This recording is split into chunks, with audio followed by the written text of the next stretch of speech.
Sejak zaman kuno, dunia ini telah ada dua kerajaan yang saling bertentangan seperti siang dan malam. Di atas langit yang tinggi adalah Kerajaan Putih, kerajaan indah yang dilindungi oleh cahaya dan memiliki hal-hal terindah. Penguasa kerajaan ini adalah Raja Cahaya Iris, seorang ratu cantik yang mengabdi pada negaranya. Kebalikan dari White Country adalah Black Country, sebuah negara yang terletak di bawah tanah yang diselimuti malam tanpa akhir. Tempat ini adalah tanah yang penuh dengan setan, iblis, dan ketidakstabilan karena perang. Penguasa negara hitam dikenal sebagai Raja Bayangan dengan otoritas mutlak atas wilayahnya. Karakter utama kami adalah Kuro, seorang pemuda yang lahir di sebuah desa kecil di negeri hitam. Suatu hari, desa Kuro tiba-tiba diserang oleh segerombolan magi Calbis. Kuro mencoba melawan para monster tersebut namun karena mereka sangat kuat dia hanya bisa membawa seorang gadis kecil untuk melarikan diri ke pegunungan, namun pada akhirnya dia mati karena dia terlalu lemah, jadi Kuro harus membawanya bersamanya. Kembali ke desa untuk mencari bantuan. Tapi kemudian dia menemukan bahwa desanya kosong. Patah hati dan tak berdaya ketika melihat desanya musnah. Kuro hanya bisa diam-diam menggali lubang untuk mengubur penduduk desa yang malang di tengah hujan lebat.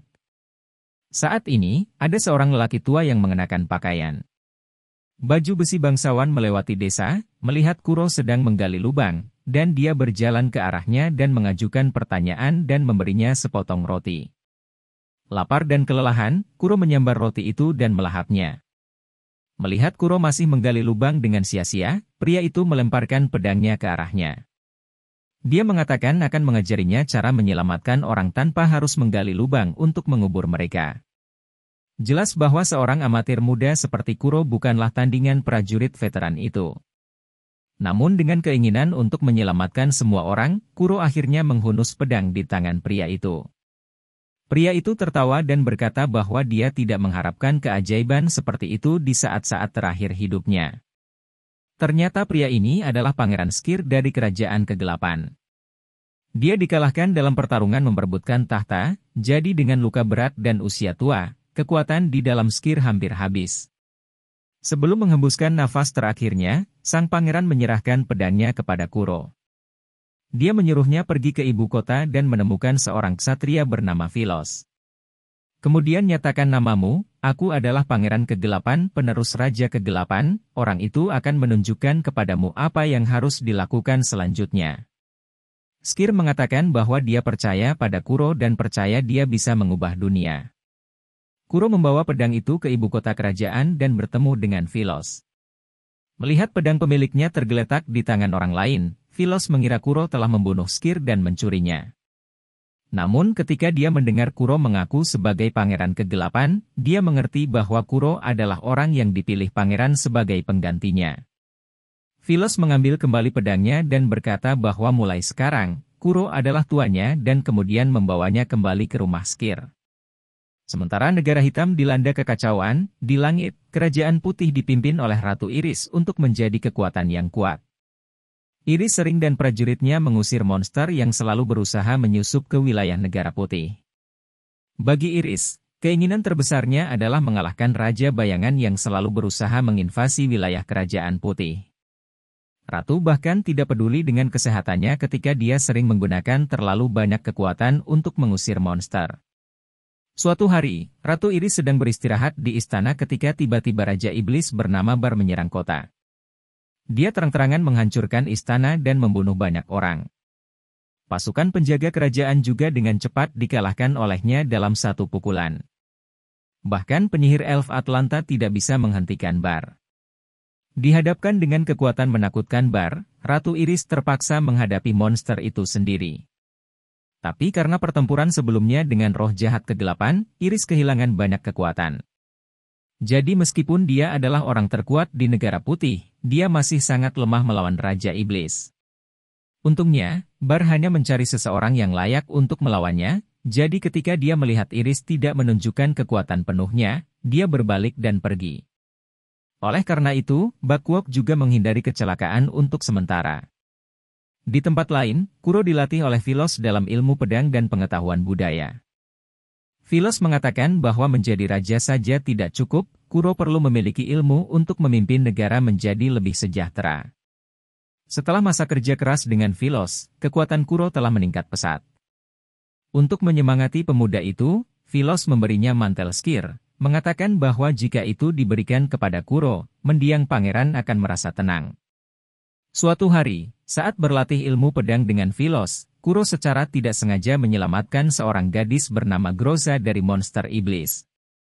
Itu membuat gadis itu berterima kasih dan memutuskan untuk mengundangnya bergabung dalam perang memperebutkan pedang besar kegelapan. Groza adalah orang yang berwenang untuk mengatur kontes ini, dan dia berkata bahwa siapapun yang memiliki pedang besar di tangannya akan secara resmi diakui sebagai pangeran kegelapan. Setelah menerima undangan untuk bergabung dalam pertempuran, Kuro melanjutkan dengan Philos untuk melatih keterampilan pedang menunggu hari untuk mendapatkan pedang besar kegelapan. Pada akhirnya, hari itu tiba, Kuro memasuki pertarungan dengan beberapa kandidat lainnya. Di babak pertama, mereka menghadapi lawan yang merupakan binatang iblis raksasa. Ia membawa kekuatan luar biasa yang tidak dapat dikalahkan oleh siapapun. Kandidat secara bertahap tersingkir dari permainan oleh monster tersebut sampai Kuro menghabisi monster tersebut dalam satu pukulan. Saat ini, di atas ring, hanya ada dia dan pendekar pedang elf bernama Eudel. Keduanya memasuki pertandingan terakhir untuk memutuskan siapa yang akan menjadi penguasa pedang besar. Begitu dia memasuki pertempuran, Eudel berulang kali menyerang Kuro, namun berkat pengalaman bertarung yang diajarkan oleh Philos, Kuro menggunakan serangan sederhana untuk menjatuhkan pedang di tangan Eudel, dan dengan demikian dia menang. Dan resmi menjadi pangeran kegelapan. Begitu keluar dari ring, Kuro langsung menerima quest khusus. Itu untuk membawa surat proposal aliansi Raja Bayangan kepada penguasa Kerajaan Putih. Mungkin penguasa negeri hitam akhirnya menyadari bahwa masalah Raja Iblis Bar benar-benar lepas kendali. Dia juga menunjuk Eudel dan Groza untuk menemani Kuro ke Negara Putih, jadi mereka bertiga berangkat ke Negara Putih dengan pesawat ajaib. Sepanjang jalan, Eudel mengatakan bahwa Kerajaan Hitam dan Kerajaan Putih masih berperang saat ini, jadi memasuki wilayah Negara Putih sangat berbahaya bagi mereka. Eudel telah menawarkan untuk membiarkan dia menggantikan Kuro sebagai negosiasi khusus. Dan Kuro akan bertindak sebagai pengawalnya karena akan lebih aman bagi Pangeran Kegelapan. Karena dia adalah penerus Raja Bayangan di masa depan. Saat mendarat di wilayah Negara Putih, seperti yang diharapkan, kelompok Kuro dihentikan oleh sekelompok penjaga kerajaan, dipimpin oleh Kepala Ksatria Phios. Ketua Ksatria segera menghunus pedangnya dan mengarahkannya ke Kuro dan yang lainnya dan menunjukkan sikap waspada terhadap kelompok dari Negara Hitam. Eudel mengeluarkan surat dari Raja Kegelapan dan mencoba menunjukkan niat baik. Setelah mendengarkan penjelasan Eudel, Phios pun melepaskan pedangnya dan mengirim sekelompok utusan bersamanya untuk menemui sang ratu. Ketika Ratu Iris memasuki istana, Kuro langsung terpikat oleh kecantikannya, dia hampir lupa tujuan kedatangannya ke sini untuk membentuk aliansi. Setelah mendengarkan Eudel mengungkapkan keinginannya untuk membentuk aliansi dengan Negara Putih, Ratu Iris berkata bahwa dia perlu memikirkannya lebih lanjut dan akan membalasnya besok. Sang ratu sendiri sangat menyadari bahaya yang ditimbulkan oleh Bar, tetapi tampaknya dia masih belum sepenuhnya mempercayai niat baik Negara Hitam. Karena dia mengerti bahwa meskipun mereka bersekutu satu sama lain, setelah mengalahkan Bar, Raja Bayangan akan mengarahkan pedangnya ke Kerajaan Putih lagi. Keesokan harinya, Ratu memanggil Eudel dan Kuro lagi ke aula besar untuk menjawab proposal aliansi mereka. Sejak hari pertama, Ratu melihat Kuro dengan aura yang tidak terlihat seperti pengawal. Jadi dia bertanya secara langsung, apa arti aliansi ini bagi orang-orang di Negeri Hitam? Kuro menjawab bahwa jika aliansi ini dibentuk, itu akan menyelamatkan nyawa orang tak berdosa yang tak terhitung jumlahnya dan itulah satu-satunya alasan mengapa dia berani ke sini untuk bernegosiasi.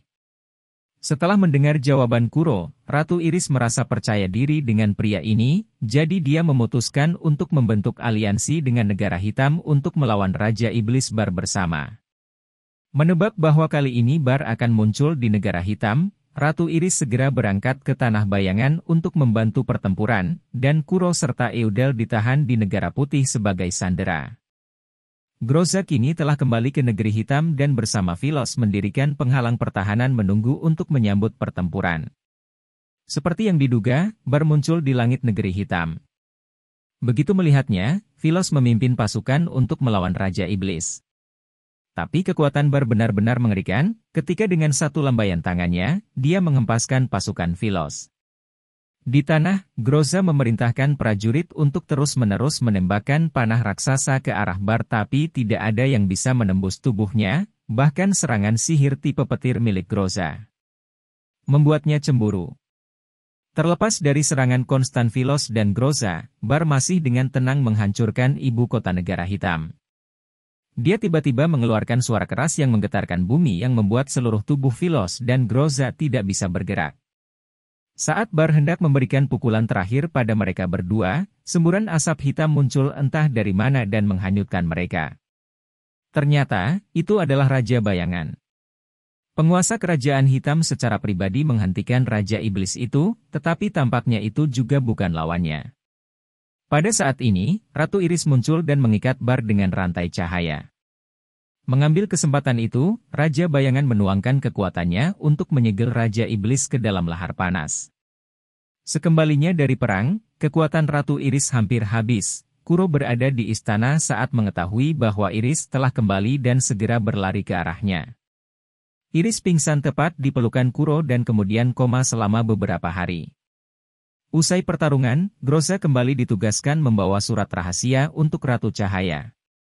Meskipun dia belum bisa beristirahat setelah pertempuran sengit, tetapi karena perjalanan ini akan melihat Pangeran Kegelapan lagi, dia sangat ingin pergi lagi.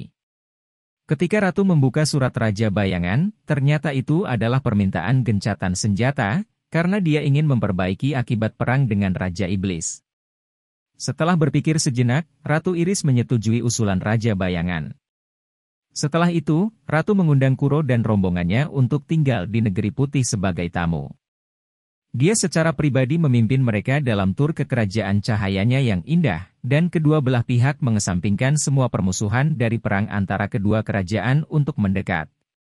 Selama tinggal sebagai tamu dan menikmati kehidupan yang damai di tanah yang indah ini, perasaan antara Kuro dan Ratu Cahaya mulai bersemi begitu mereka berdua pergi ke hutan untuk memetik sayuran liar. Tidak hanya mereka berdua, anggota keluarga kerajaan dan para duta besar pun lambat laun menjadi dekat. Mereka bahkan makan bersama di bawah pohon sebagai teman. Setelah lama tinggal di Negeri Putih, Kuro dan Eudel akhirnya dipanggil kembali ke Negeri Hitam oleh Raja Bayangan. Sebelum meninggalkan Negara Putih, para ksatria kerajaan mengembalikan senjata yang mereka simpan sebelumnya. Setelah itu, Philos memimpin rombongan utusan untuk mengucapkan selamat tinggal kepada Ratu Iris sebelum kembali. Pada saat ini, Eudel tiba-tiba menjadi marah, dia kehilangan kendali dan berbalik menyerang Ratu Iris. Pada saat itu, Kuro dengan cepat